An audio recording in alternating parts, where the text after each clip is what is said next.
All right. I just got stumped a little bit because usually I like to jump right I like to jump right into it, and like while we were setting up everything, I kind of forgot what I wanted to start with. You know. Oh, really? Yeah, because usually I write shit down because I get a little nervous for the get. Like I'm always nervous about like I'm gonna run out of stuff to talk about, and like shit I write shit down for this time.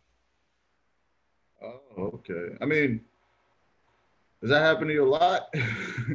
Well, yeah, it's because that's why I that's what I struggle with when I do stand up most of the time is like just coming up with something on the spot, or not coming up with something, or like some like you know like you forget like some of your act, but you there's always like some you could go to.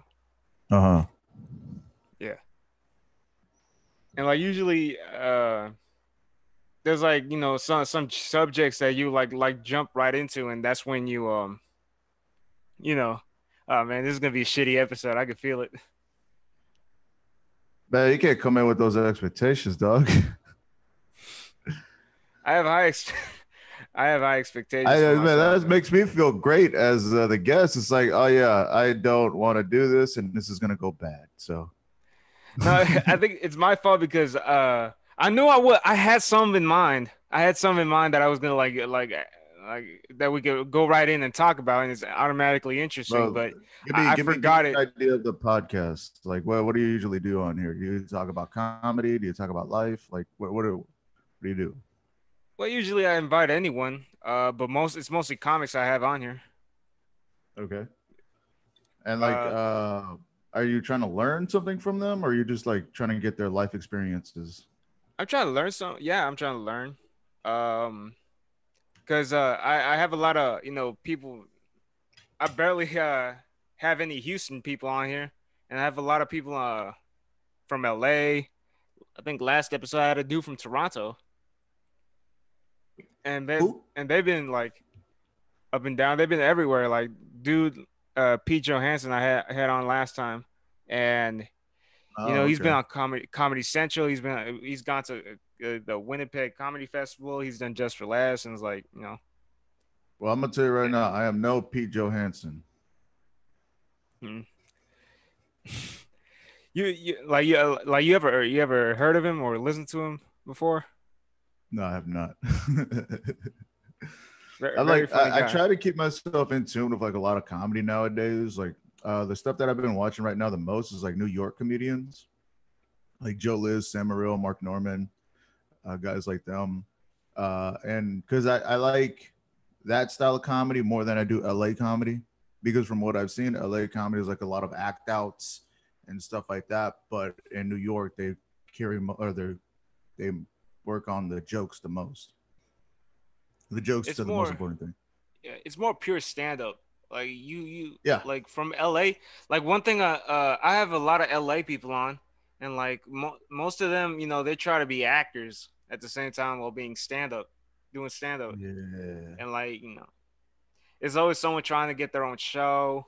It's always someone and like in New York, then it's strictly stand up. Like that's the place where, they produce like Jerry Seinfeld, uh all those people that just like strictly focus on stand up. Yeah, that's the thing. So, me being from Houston, we don't really have like TV over here, and we can't do acting gigs or whatever. So that we just work on the stand up the most. So that's why I feel like, because I used to work at a comedy club, right? And when I saw the LA comics come into Houston and do their material, their set, sometimes it wouldn't go well. But every time the New York comics came in, they would always do well because Houston is a tough city to do comedy in. Yeah, it's another thing like it's weird because we have no Hollywood. Like nobody shoots movies here in Houston. There's no like studios or nothing like that. Uh, Only thing I kind of what do we got? Like the Space Center of Houston and that bridge that says "Be Somebody." That's about it. That's all people come for. Oh yeah, be Like somebody, but don't do it here. they probably think we're like super liberal woke inspirational people, and they see that thing coming. They see that thing while they're going into downtown. Oh my God, Gerald, look, that's so inspiring. Like, oh my God. We're gonna fit Yeah, in nicely. We're gonna fit in nicely here, and wow. and it's weird because in New York you think they'd have some, like this, you know, in New York there's like Saturday Night Live. You think like people who like L like people like how you say they act in LA, they would Mhm. act on New York if that's what they want. Yeah, that makes sense. I mean, but also you have to think about like who are you doing comedy in front of? Because like, and if you're talking about New York specifically, not everybody in New York is from there. There are a lot of transplant people usually move to New York to do something. Just like in Houston, most of the people here move to Houston to work, like in oil and gas, like you said, aerospace and like shipping and stuff like that. So you get a mix of different cultures everywhere here and in New York. In LA, I'm pretty sure you have that, but they're there for a specific reason, and that's to get on TV. Yeah, and I think I try to think about moving to New York, or visiting, but like to be honest with you, man, I don't think I could be there and handle the people and not slap the shit out of somebody, like for real. Oh yeah, you're gonna get into fights. Somebody's gonna make you mad for sure because they're not from the people that I've met. Like they're very blunt. They'll tell you exactly what they're thinking. That shoulder, You that just gotta like you're take that for walking, whatever it is. At face value. you're walking down the street, someone shoulder bumps you. I can't take that, man. That's Hey, I'm why. walking here. That's why, like in the past year of my life, um, ever since I moved out or was uh building and built, it was building up to it when I was still living at home. I think I was starting to become a little more hostile towards people. And it's since like gone way up since I What started do you doing mean by stand. hostile? It's like how we have that superstition, like Latinos have that superstition called el ojo, the eye. Yeah. Some that like they give you a nasty look, it cripples your soul or some shit. Like I'm not a superstitious person, but like recently I started believing that like whether I was working whether I was working or whether I was like on the street, and like if somebody gives me just looks at me with no intention of talking to me, or no like if you're not somebody I know or you're not someone trying to talk to me, like don't look at me. But like you're passing by, or people come into your job and they give you that dirty look, and like I like more recently that's been really bothering me, and I was like, these people have 30 seconds to look away from me or else I'm gonna lose it. Like I stopped being I was always Dog, you gotta let Mr. this shit go. Like I was always Mr. Nice Guy growing up, and the reason it really went up during stand when I started doing stand up is because I'm getting less and less, I'm still not there, but I'm getting less and less fearful of confrontation. Just like a year from two from now, you're just gonna be like, okay, no more Mr. Nice Guy. Like just yelling at people. Now it's like I understand that. Like I was a bad kid growing up, but I was also nice too. Like I was the type of guy that I was there before we robbed the liquor store, right? I was there for the idea of it, but I never went through with the other guys to go to the liquor store and rob it. I would Yeah, always hang around with like gang members, like Bloods, Crips, and Cholos and stuff like that. And I would get into stupid shit. I would skip school. I would smoke weed and you did just. the you made the planning. Hey, we gotta go visit Joe. He got the blueprint for this I wouldn't for even. this I liquor would store. just be there listening, going like, "Damn, they sound like they're about to have fun." Sucks that I gotta go home right now. You know that type of Bro, shit. you probably hung up so much you already know how to do the job. You just don't do it. And it's Yeah, yeah, like, yeah. I was oh, like so close to it, but like I wasn't you hanging around. But like what I'm trying to say is like with you being really nice and stuff like that, and you're trying to like express yourself. Uh Being angry is not the only way. Like you said, you're doing stand up. So being funny is another way to express yourself. And you can use that in a positive way instead of just being angry at people. Because I used to be angry all the time and it's just not good.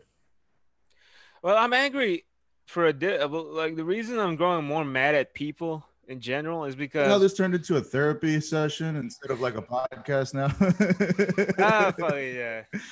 Like you got Tell me your problems, ZA. oh, I'm I here to feel like listen. slapping the shit out of everyone that looks at me funny, man. I'm getting mad by the day. It won't stop.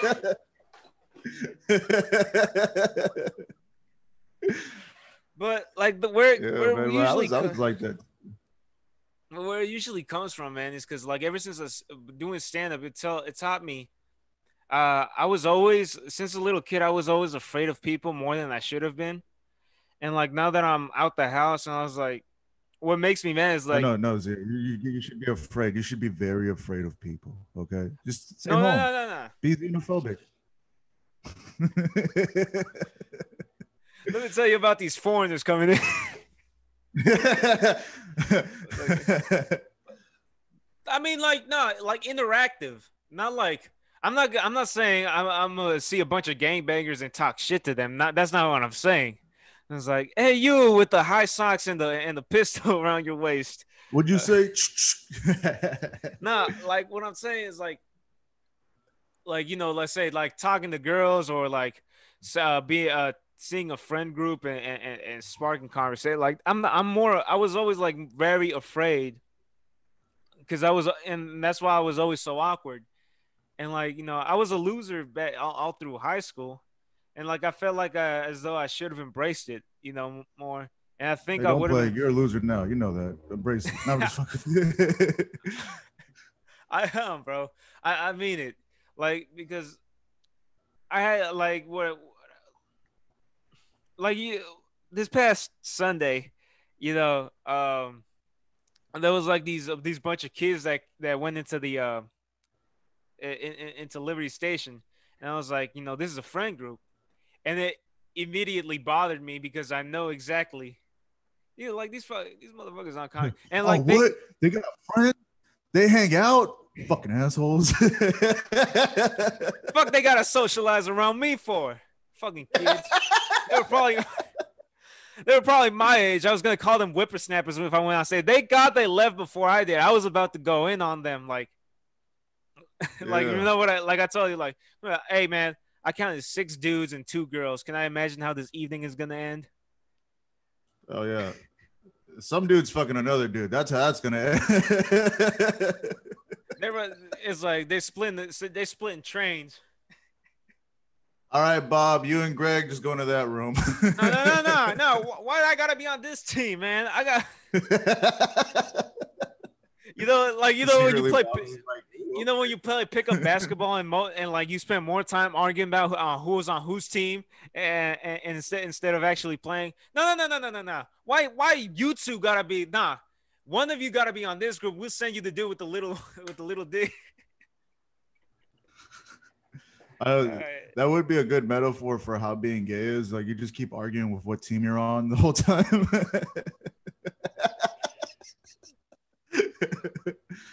Keep arguing But with yeah, yourself. and I felt bad because like this Sunday I took instead of taking out my frustration on them, I took it out on some black lady that was in the audience, which So you can't hate fuck the audience. You can't do that because like I'm you not have to hating. remember, at the end of the day, these people come here to have a good time, and sure, they're listening, they're there, and you can say whatever you want, but you can't do it in a disrespectful manner. Them coming back, you want them listening, you want them to like you. You know. Not really. Because I get the But impression, bro. it's gonna be a long time since until you make it, kid. If you keep thinking like that. I'm gonna tell Because you, bro, like at because the end of the day, what are you trying to do? You're just trying to tell your jokes and make people laugh, right? but but what I realized, bro, is that at the end of the day, like I don't have my material basically. You are my material. And what bugged me is that it was gonna be like one simple crack at it. I was gonna move on, but then I say, but then like I feel I felt what I felt like that lady didn't really want to be there, and then like just made me that anger started coming like one thing I noticed like when you read the audience is that sometimes especially at an open mic the audience is not authentically there you Oh, know buddy, you're gonna you see that everywhere. Like Houston is a hard city to do comedy in, and I'm telling you right now, like I've heard this from a lot of people because of the fact that we get so many transplants. Most people don't want to be here. Most people are here just for work. They've had a long day. They're tired. They're angry. They got a lot of like assignments that they have to do. They have a lot of projects and stuff. They're not thinking like, oh, let me go to this comedy club and like have a great time. They're like, let me go here and have a drink and then see what else is happening. Right. So the yeah moment you get on stage, they're already with their life, their attitude, everything that's going on with them, and they're watching you. And it feels like they're going, "Oh, you're funny. Tell me a joke. Huh, that was okay. Tell me another one." And it just keeps going like that for 5 minutes.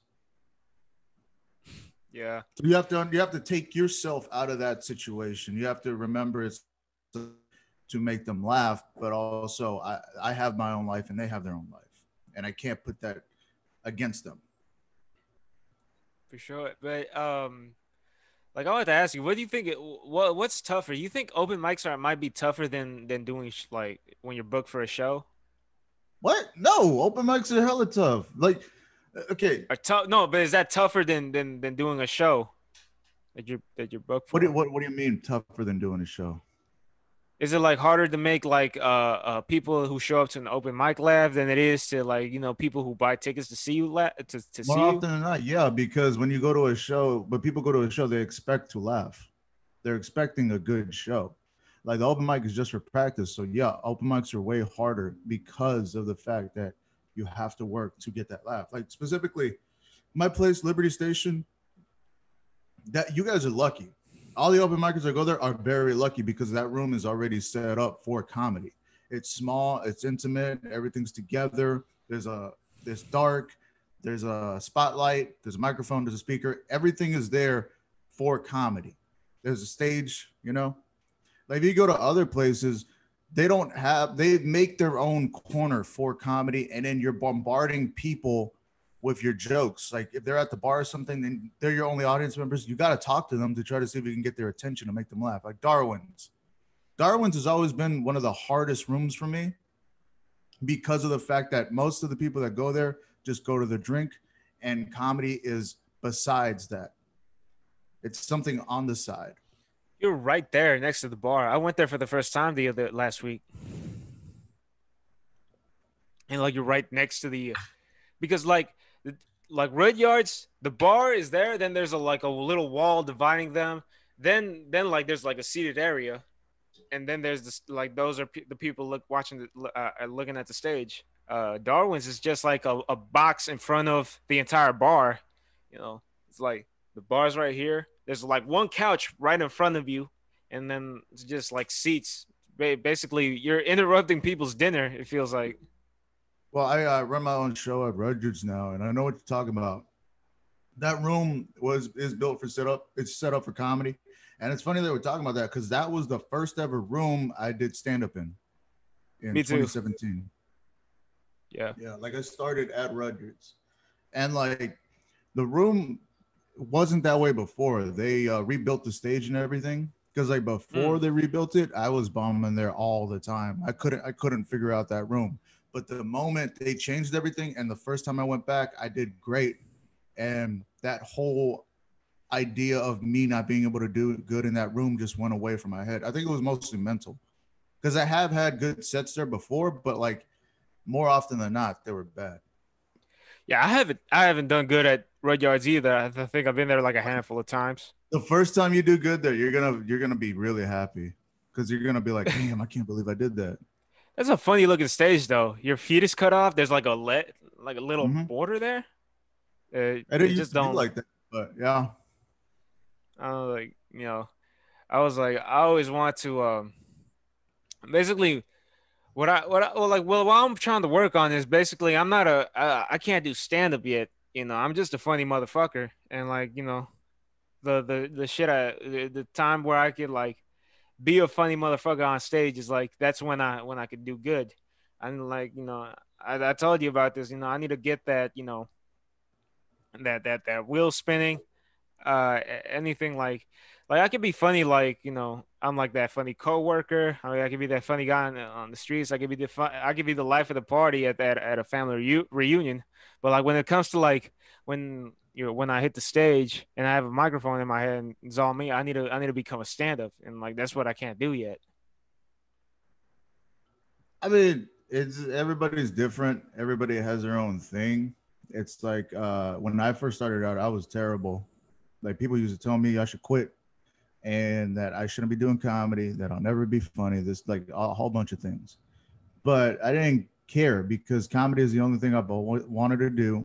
I was really focused on it, and I just kept reading books on it, trying to figure out joke structure, trying to figure out like how can I tags and do different things on stage and just try things out. And it took me a minute. It took me like 2 years to figure out my stage presence, and then after that, it took me another year to figure out how to write a joke.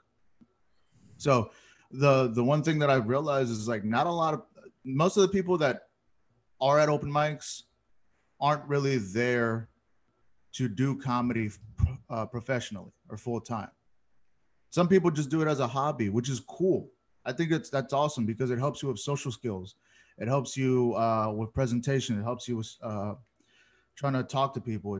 Helps you with like social skills and stuff like that. So there is a purpose for stand-up comedy, even if you're not doing it full time. Yeah, I mean, like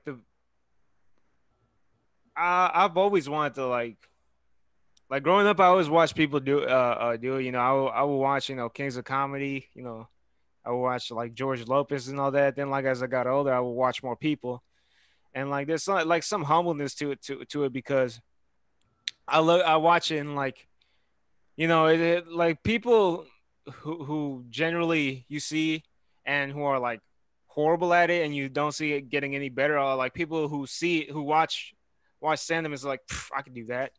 I could do that. Like, it shouldn't be too hard.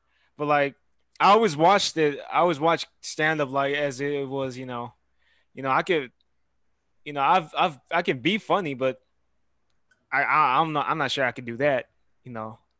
But I like mean, I want to do that.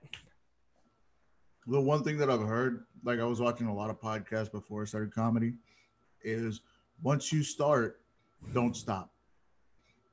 That's it. That's the whole thing. Once you start, don't stop. Just keep doing it every week. Or if you need a break, take a break, but don't completely stop doing stand up because you are gonna get better. Your writing's gonna get better. Your performance is gonna get better. Like everything's gonna get better as long as you keep doing it and working on it. Yeah. Matter of fact, I got a show tonight, or if by the time y'all watch this last night, uh, and like it's been hard because I live in the small town and I always have to drive like a fucking hour to make a show that you know for some to do something you're not getting paid for. It's a fight, man.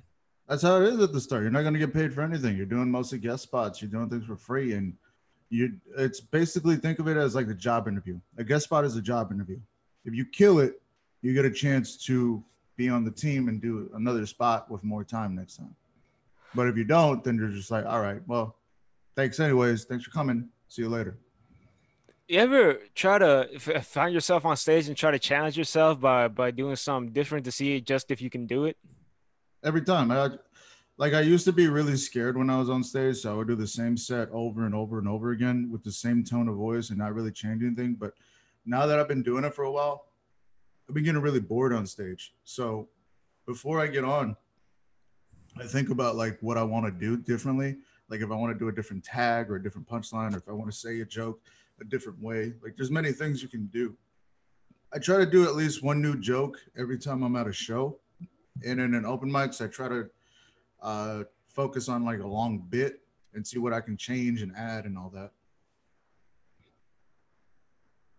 because forgot what I was gonna say, but like, oh yeah, because like what I try to do is because one time I realized because I was doing like fairly well at open mics, but then I realized like, man, I'm just talking about the same subject. Like I'm just talking about sex. I was like I want to keep doing this, and like I want to just be like a one dimensional. I want to like talk about like You're other a stuff. baby still. Of course you're gonna talk about sex. That's the first thing new comics talk about. Well, yeah, but like, Don't think about it. Don't think about it as, oh, I've already done this before. It's like, okay, cool. Keep working on it and make sure you perfect it so that way you can get a hot five. well, yeah, that's what I'm doing because I don't want to just like waste my whole 5 minutes on one subject. I was like, then I divide it up. Maybe I could do that. That blonde pussy hair joke. Then add, some racial joke like I used like I like to do, or some like deadpan. Uh, I mean, the that one thing I would say is like, if you want to do race stuff, you have to make sure you say it the right way because depending on how you present it, some people can be offended. oh yeah, but um, I'm not usually when I talk about racial, it's about my my own insecurities and myself. So basically, when I talk about like how I'm half Mexican, half Salvadoran, all Latino, but like if I told you if I was half Italian and half Greek, you wouldn't challenge that. So if I What would I just like, thought of right now is like I'm half Mexican and half Salvadorian, so I'm always having an internal struggle with myself. it's like, oh no, man, like you could cook tortillas this way, or like fold it in half, put some cheese in it, or you could just cut it open and put some cheese in it, like and maybe add some meat. I don't know, man. I'm conflicted. I'm trans. I'm transnational. Transnational.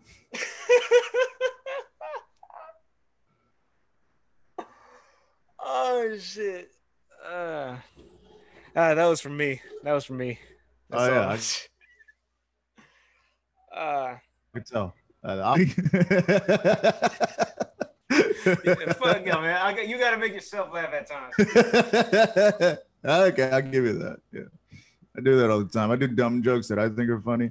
Like I like smart jokes. I like well thought out, intelligent jokes, but I also like really dumb shit, like stupid shit. I mean, it makes me laugh so hard because I feel like you need that balance of something like really smart, but then I'm like, okay, let me look at some dumb shit just to like take me back to reality.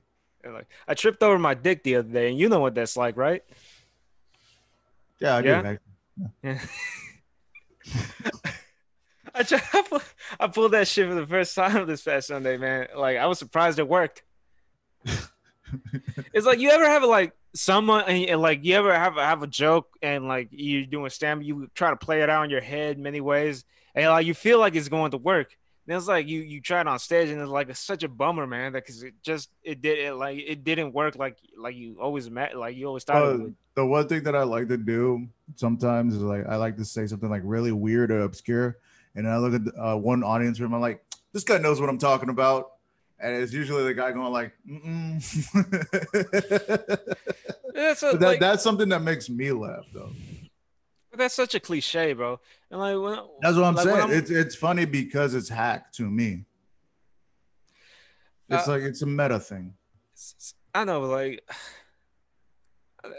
we're all different, bro. But like, one thing that I like to do is, even if I'm not gonna be funny, I at least want to do something that's memorable. Like, I don't want if I'm not the best comedian, you're gonna like remember me somehow. That's my mindset.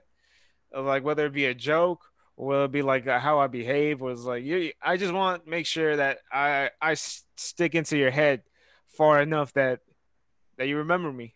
I was like, and like I don't go like I heard Joey Diaz say, like I don't go to the store to be funny. I go to the store to be remembered. And like that's like how I approach it every time I hit the stage. I agree, but to a certain extent, because the fact of the matter is, people have short attention spans and they don't remember everything about your set. So the one thing I've heard is you're always as good as your last joke. So meaning if your last joke kills, people are going to remember that.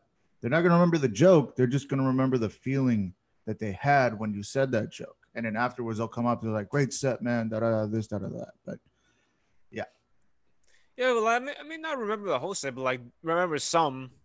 I was like, if they like see me one time, and then like let's say like a month or two later, they see me at the say like, oh, that's that motherfucker.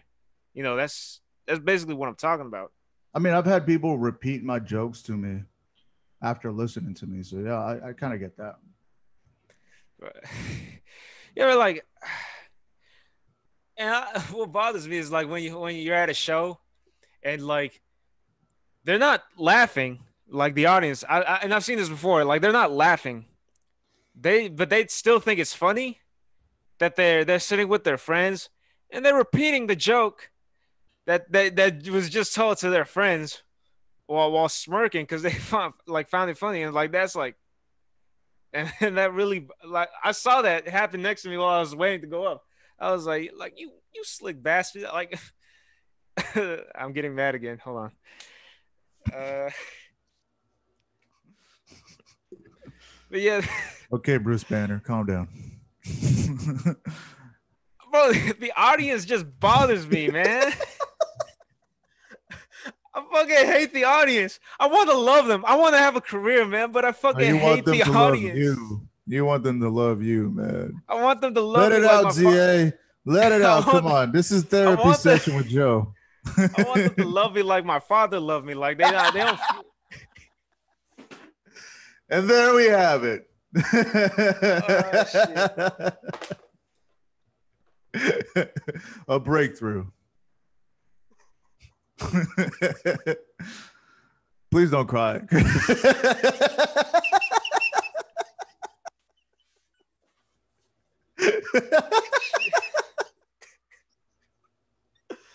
Oh fuck. I'm gonna cry of laughter. That's what Oh man. you Yeah, know. I like moments like these.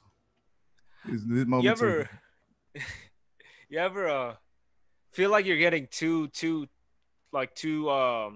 confident that it feels like arrogance at some point? all the time. But that's just part of And being a human being. And also being Mexican. I'm prideful as shit. yeah, well, because like I want to be careful of that because I want to have some humility to be great because there ain't nothing more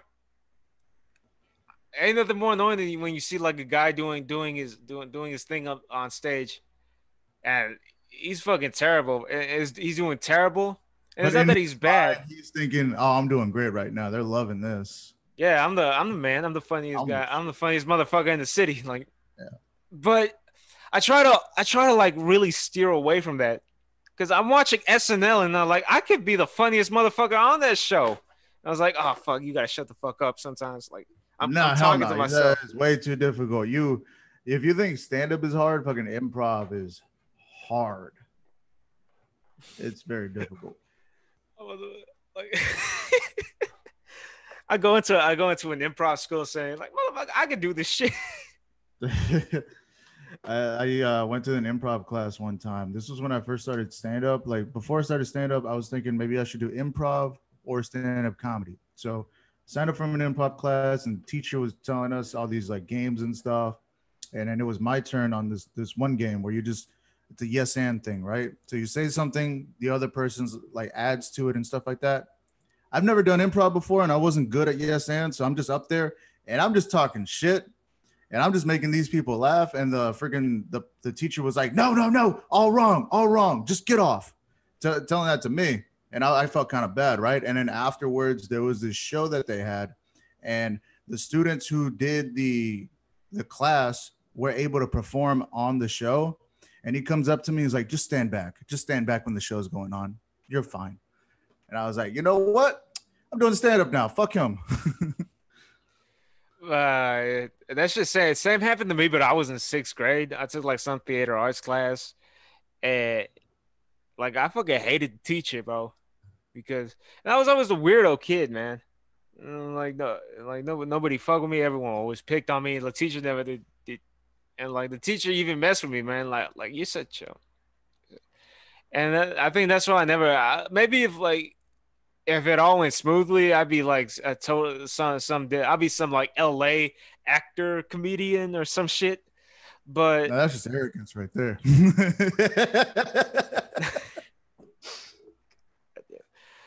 but like the difference between like improv and stand up, bro, is like you can't like there's no way you can make it from the street doing improv and make it somewhere. Like you can start like, but you can make it like anywhere doing stand up and still work your way up. uh, to a certain extent, I see your point. But like if in any art form or anything, you can start from the bottom and work your way up as long as you're very talented. Now, like, there's a difference between there's two types of people that I see in now, specifically in stand up. Those who come in this thing already talented, like naturally talented, that are really funny, and then those who work really hard at it. Now, I wasn't the one that was naturally talented. I had to work at it. Now, that's my talent in and of itself is that I can outwork anybody. And I've done that many times. But it's hard because I'm writing every day. I'm trying to craft a new joke. I'm trying to add a punchline, add a tag, and stuff like that. It's very tiring, but that And like, but you really like these stories. There's no story of a dude who like, you know, uh, I never took an improv class. I just did some shows with a homeless man in the street, and Doug, that's how I got, there's and that's been how I many made it. stories I've heard. It's like I've never done stand up before, but my first time I killed. I've heard that before. Yeah, but like that's stand up. But like there's no actor like I did shows with a homeless man in downtown Chicago or some shit, and that's how I made it on Broadway, or that's how I won this Oscar or whatever. Like you don't stand up is like you gotta. There's people who start stand up in prison. There's There's people people who who start start. stand up and then become homeless. Okay, I'll tell you. That's probably the guy I did the show with. Yeah, well, that happened to me. I was homeless for a minute, but that was my fault. Like, I stand up does not pay when you first start out, and I had to realize that I had to get a 9 to 5. I had to start working. Like, it was bad. Like, don't you think it's strange that like it's harder to like make it And today okay, you can. but It's as a harder to young guy? make it in Houston's purely on stand up. Like that's why people move. They go to LA, they go to New York, Austin now, because you're certain cities you'll never be able to make it. This is I'm in Houston because I'm trying to hone my skills. I'm trying to be really good at stand up and I'm working on my jokes and my craft and stuff. Once I think I'm ready, I'm moving either to New York or Austin, LA, Seattle, wherever. But I'm gonna try to like see if I can make this thing happen. Right now, I'm just here trying to learn my shit, You ever trying to like get well better. just want to go to New York or LA just to like like for a week and just to do Yeah, stand up there somewhere? I'm planning on going to New York for a week for sure because I want to go try it out and check all the scene and the people. But the thing is, bro, like that shit is scary because I've thought about moving moving some places and like I was like New York, no. LA, no. Like I hate it all for like different reasons. I don't want to go anywhere. I But mean, like what I suggest is you move to Houston since you're living so far. Why don't you move closer inside the city so that way you can get to all the mics and all the shows and stuff because that's what I did. yeah, that's what I'm thinking about doing, bro. But like I don't think it's like Houston's the problem. I think it's just that city life in general that just frightens me. I don't Everything just want makes you angry. everything makes me angry. Um, I am not in the mood to be hearing this traffic all day, man. I am not my father. Every time I come in this goddamn house, everything's dirty, man. The dishes ain't done. I live by myself, man. Why am I such a lazy bastard? Is your Lazy dad an fuck. angry guy? Oh yeah, he is. Damn. Okay. Yeah, you need to work on that shit. My dad was angry as fuck growing up. Like he would always yell and shit. So I kind of get that. Yeah, maybe he's probably the reason I started doing stand up. You tell me like I'm not good at anything in my life. Now I'm finally find something I want to be doing and I could be good at. And fuck Man, you. so my dad's old school Mexican, right? And he Mine grew too. up in Mexico. He was born in San Luis Potosi, and I think it's near northern Mexico. So when I first started stand up, he told me not to do it. When I first started stand up, he was like, just get a job, save your money, this, and that, get a house. And then after that, then you can start doing stand up, right? But me being the fucking idiot, I didn't listen to him. And I was just like, no, I'm just going to do stand up from right now. And then I'll figure everything else out later. So I did that, lost my job. He lost his house. He sold his house, sold his business, and then he moved to McAllen. And I stayed here and I became homeless. And I was like, well, what the fuck do I do now? So I had to relearn or restart my life here. But I still kept doing stand up. And then once everything settled down, things just started happening. I started getting on more shows. I started like doing better on stage. I got Liberty Station and then started Quick Fix and all that. But that's only because I stayed in it and I didn't listen to my dad. So Yeah. It's like my dad is like a similar way, only that maybe maybe he cared about me a little more. But uh he still doesn't know I'm doing this shit. That's the problem. Yeah, which is funny. All he has to do is go on YouTube, find my podcast, and like he knows he'll find out what I'm up to. But in the meantime, maybe he he does just know about it and that's why he wants you to get a job.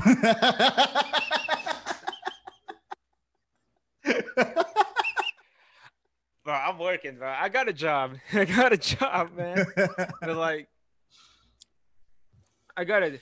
Like when I had Enrique on here, he said like he called like his 9 to 5 his side is like his side hustle. And like I kind of like that because he was in the mentality that stand-up's his real job and his side hustle is, his 9 to 5. Stand up isn't my job, it's my life. It's just what I do. So Yeah. like because if you think of it as a job, then eventually you're gonna get tired of it. You're gonna get bored of it, and it's gonna make you angry. I just think of it as something that I do. Makes me angry now. But Yeah, you like see? but no, what really put me on edge is like my dad has a tracker on my phone. And now, like, I know what you're saying. Like, I'm 20 years old. I just turned 20 years old. And, like, why would I want my dad, like, tracking my move? But, like, trust me, when you're driving, like, 80 miles an hour at, like, 1 in the morning trying to get back to your place, to your own house, like, you kind of want that thing in case, like, you die on the side of the road or, like, you drive off a bridge. I'd have to drive, like, over 3 bridges. Like, I don't want my body to be lost just because, I didn't want my dad. I wanted my dad to butt out. Like, I No, I wanted get to, that. like, Like I have a friend who has her Snapchat on always, and her friends always know her location. And I was thinking to myself, "Is like, why are you doing that? That's really messed up." She's like, "No, like, what if something happens to me and people keep calling me and I don't answer?" So that makes sense. I understand that. yeah, so I had that paranoia. Someone, the mafia. I pissed off the mafia at one of my shows because I had to talk shit to them, and then I disappeared the night after. What? Like, let's say the mob, if like the mob was at an open mic, and I talked shit to them because Oh yeah, the that's what I do. mob is at an open mic in Houston. Cool. Yeah, Yeah, that that's real. the last place they be looking that you'd expect them. Then they're shooting off shit. I don't know what the mafia does nowadays. I'm just guessing like when they put barrels of, I don't know, nitrite or whatever, Right. and hide it in the back of bars. That's right. If Is that what they? anybody's listening to this podcast, we both do not know what you do, Mafia. Wink, wink. They shit. It's like, whoa, what are you talking about here? That's that's my thing, man. I talk a lot of shit. I get it. I like shit can happen. I have an old truck that I have to fix. Like I have to constantly be working on. And like if something happens to me, I kind of like to give my dad a sporting chance as to where I might be. I saw unsolved mysteries, bro. That shit is scary. How they could like just not know where, not find you. Like this guy just died recently, right? And people were posting his picture on Facebook and Instagram and stuff like that. And apparently the story is he pissed off some like people and they were following him in his car and he was texting his mom while he was driving, like, hey, these people are following me or whatever. And I thought of this fucked up joke is like while he's texting her or while she's texting him, she texts us, what you doing? And he's like, I'm about to die. LOL.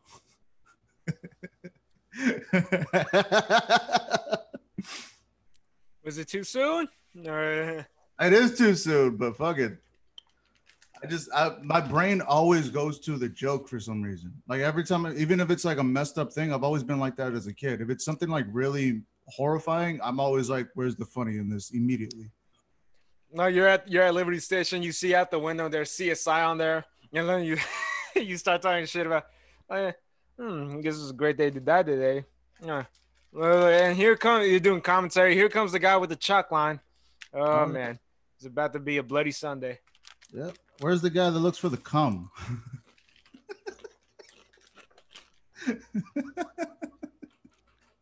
The cum collector. We're gonna need to see a semen sample of it. But Oh, yeah. the guy, but sir, he wasn't raped. I don't care. I want that semen sample in my Officer office. Johnson, we're gonna need one from you too, just as to measure which one.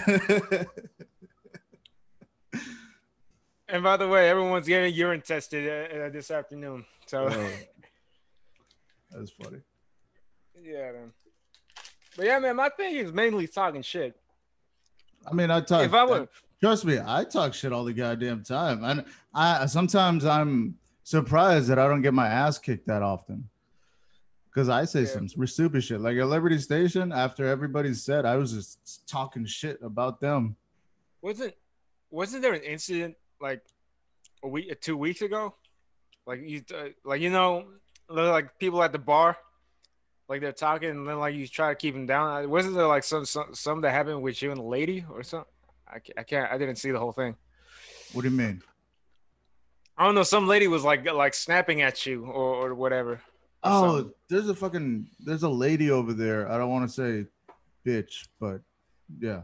I don't know the whole bitch. Call She it. just doesn't like me. Like, I don't know. Her boyfriend is a regular there all the time. And every time she sees me, she has this like sour look. Just like, Because I don't know if she doesn't like me or comedy specifically, but like I just stopped talking to her.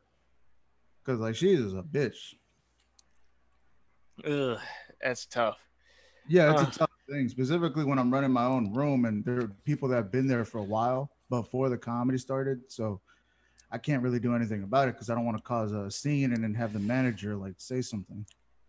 one of the and one thing that bothered me, like I think this was after you walked away. I didn't see the full incident. I just know like some ruckus happened, like yeah, that maybe she snapped at you or something. But like Yeah. after like you walked away, one of the comics, and I'm not gonna, I don't remember his name. I'm not gonna say his name anyway. One of the comics who was supposed to go out was like immediately started like doing like, and it ain't it like horrible when people like try to get into your personal space, and because she's being plain old white lady like agreeing with it. Oh, Yeah. okay. So this is okay. I think I know what you. Okay, that's a different incident. Okay, so everybody was being really loud at the bar, and the acoustics in Liberty Station suck in that room. Like because there's the room for comedy, and then the room outside the bar.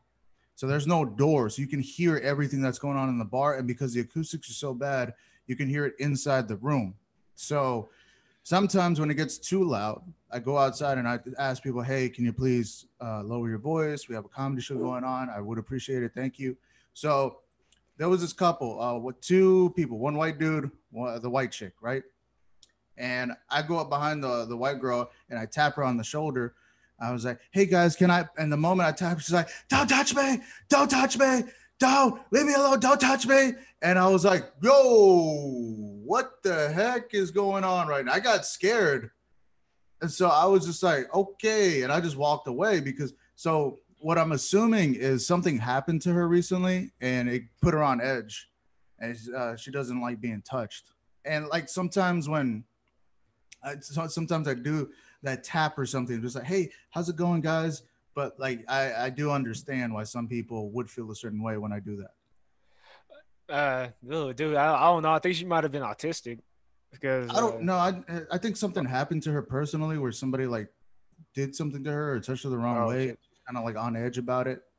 Because like when I No, was no. looking at the dude, when she was doing that, I was looking at the dude and I was like, "Good luck, buddy," and I just walked away.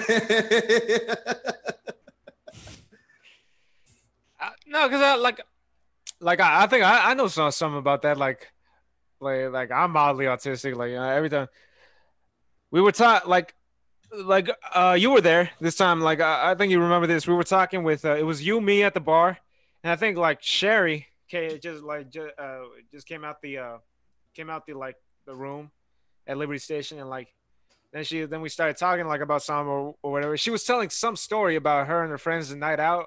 I forgot how it was, but a part of the story she felt like she needed to personify, and she started touching my head, and I was trying so hard not to scream because I don't like being. She was rubbing the side of my face, and I was trying so hard to like keep cool. Now you're trying hard Trying, not to get a boner because you're getting touched by a lady for the first time. I get you. fuck you, man. Go fuck yourself, you motherfucker. No, but that shit happens to me, bro. Like I don't like it. Like unless it's like some girl I want to touch me. Like no, fuck. Like she was like really like, and it went on for a while. Like she rubbed like 6 times my face, and like I was trying so hard not to Oh, scream so you because I was counted getting. them too. Maybe you are autistic. If she touches me a seventh time, I'm gonna go ballistic. I don't know what the fuck y'all think y'all running in here. I'll turn this whole bitch around. Yeah, just one more hair touch. Come on, somebody give it to me. I'm putting their cases on all you bitches. That's it. Pop the trunk. I'll have But you making shoes in Pelican Bay. shit. I think that's mainly because I'm probably autistic. I never got diagnosed with it. Like fuck that. Like I never let a Everybody, doctor like get the. what I'm saying nowadays is like everybody has a little bit of autism or is close to the spectrum. Because I have that shit too. Like I think everybody does. Specifically comics. I think most comics are autistic. Yeah, yeah, and that spectrum shit is real because like one time someone threw a plastic bottle at me back when I was in high school, and like the bottle cap part, the bottle doesn't hurt if it like the plastic part lands, but like the bottle cap, like the corner of the bottle cap, hit me like in a sort of way that it was loud and it hurt, like it Like, hurt badly, like like you heard that click and it was loud as fuck, and like I was like, and I started freaking out because I don't know why I started feeling like I was about to die. I was like having an anxiety attack just because a bottle hit me like a hit popped me right in the head, and I was like, God damn! I started like almost crying. Like I was crying. Like I'm not gonna lie. I was crying. I was like almost. I'm trying to be masculine. I'm trying to be a tough guy, but like I'm not. Like not fuck. I'm trying to hide it, but like nah. I was crying for I'm real. sorry, I don't mean to laugh, but that's pretty embarrassing. I'm trying to be a tough guy, saying I almost. Nah, I really cried, and I was like hyperventilating. I was freaking out because like I was like almost having an asthma attack. And like I felt like I was about to die. I knew I wasn't gonna die, but like I was just like breathing, like I was just scared I was just scared shitless for some reason. Yeah, I Like mean that's a funny story. That's a really funny story. You should tell that on it is. stage. That's endearing. That's relatable. That's like that's funny. There's another childhood story that shows you how I was set up to fail from the day I was born. Oh shit, Childish Gambino. Um, basically we were in class one day. I think it was like when like my first 2 years of high school, like early when I was in high school. We were in split up in groups, and like we didn't know each other's name yet. So what it was like the teacher put our names on the board, our group names. Like then we split up. I was like, there was this girl on the there was this girl on the on my group, and I was like, her said like, this you? I was like, all right. Like I called her, and I was like, all right, so baby. I thought her name was baby. Like so I was calling her baby the entire class period. I'm like, I thought, no, that's a weird name, but like, I've heard baby before. You know, baby from Dirty Dancing. Like I thought that was like, weird name to have in 20 whatever year we were, but like like, I called her baby for the entire class period, like until like the teacher came up like towards the end. After I probably called her like baby like 20 like 10 times already, and like she was like uh y'all two are y'all two a thing or what? Like, Yeah. no. I was like, that's her. Like, why you keep calling her baby? Like, that's her name, right? Her name is Abby. I was like, what? Then I looked again, and this time I was paying real close attention. Her name was Abby. My dyslexic ass read baby, and I was calling nobody, and she didn't fucking correct me the whole class period. I was calling her straight to her face, baby. And she must have thought I was like some smooth dude trying to hit on her. Like, no. Yeah. So So that's after like, that, we started dating.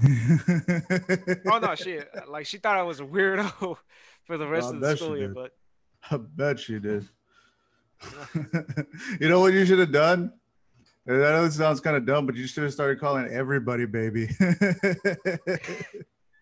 Just to make it seem like, oh yeah, that's what I just say that to people. oh, that's my thing now. And then it would have been my thing, and then like yeah, I leave What's high up, school baby? and it's still my thing. But I think that's why I'm so that's why I'm so angry, man. I'm taking out my awkwardness and frustration from I from my called a own. girl the wrong name one time in middle school. God, now I'm keeping that for the rest of my life. And now y'all are gonna pay for it. Fuck y'all. Yeah, let that shit go, brother. I'm gonna take it out on all of y'all the time I felt socially awkward when I See, called the girl the wrong name. there is a comic in the scene. I'm not gonna name names, but he is. I think he is autistic, and he does like attack the crowd a lot, and that's not a good thing because most people like walk. Most people do not want to hear you talking shit to them when they're going to a comedy club. Yeah, but I think I know who you're talking about. Some old I mean, dude the with some. guy's funny, but there are some times where he just gets so mad that he just starts attacking people, and that just makes people feel awkward and weird. I think I know who you're talking about, Yeah. but yeah, but like, I think that's just in me, bro. I just don't know how to be like anything else naturally. Well, as I'm starting out, probably I'll get better at more, but like, Yeah, but don't take so, your problems out on other people. Don't project because that's not good at all. at least not in a way that doesn't work. Like, if something's not Good funny, I was point. like, Good point. I like if you could talk shit to Yeah. people. Like I have this rule, like I don't talk shit to people behind their back. I say it to their face because like then it's like I it's like to not good. roast. I like to roast people, and I've been told many times that the way I do it is better than the way other people do it because I do it in a nice way, in a respectful manner. Like I'll talk shit, but we're just playing around right now. Like this is just a joke. Like most people when they're on stage, like I've seen some comics like just berate an audience member and make them feel like shit and make them cry. Like that's what I don't want to do. Like it gets to, but like what I do is basically like after the show, if I talk shit to you, I like to dap you up. Hey, like, hey man, I appreciate you being out here. Like, thank you for doing that. And if they take the joke aside, you're a great soldier, whatever. Like and like I know it's like all fun and games, but like I try to keep it like to a point where it's it's still like all friendly, like friendly competition basically. Yeah, I get that. All right, so damn, an hour already went by. You can catch like it's a radio show. You can catch Joe Esquivel hosting the open Liberty mic at Liberty Station. Station Yeah. every Sunday at what time does the show start? 8. 8 o'clock. Yep. 8 o'clock. So y'all go check him out, man. A lot of funny comics going. Oh, I'm having I also have a show every fourth Thursday of the month that I co-host with my boy Enrique Chacon. It's called Quick Fix. It's at Rudyard's at 10 p.m. If you want my Instagram and my Twitter, it's that at the Jocosity. That's TheJoeCosity. every fourth Thursday. What the fuck you running, bro? It's in collaboration with the Riot, so they have multiple shows that they do every week. So it's just that Thursday we picked for some reason. So the fourth, wouldn't it just be the last Thursday of the month? Basically, but last this month went on a little bit too long. It's been 5 weeks instead of 4 weeks. So yeah, I think it's weird sometimes. All right. All right, we'll do it your way. Yeah. Anything you want? Thank you for being on here, man. I appreciate you. Where I am having Marlo Ray on for the next episode, so it's about to be some funny shit coming up. So y'all stay tuned. Anything you want to say before we wrap this up? Uh, just keep coming out, keep doing it, and I hope you guys like this episode.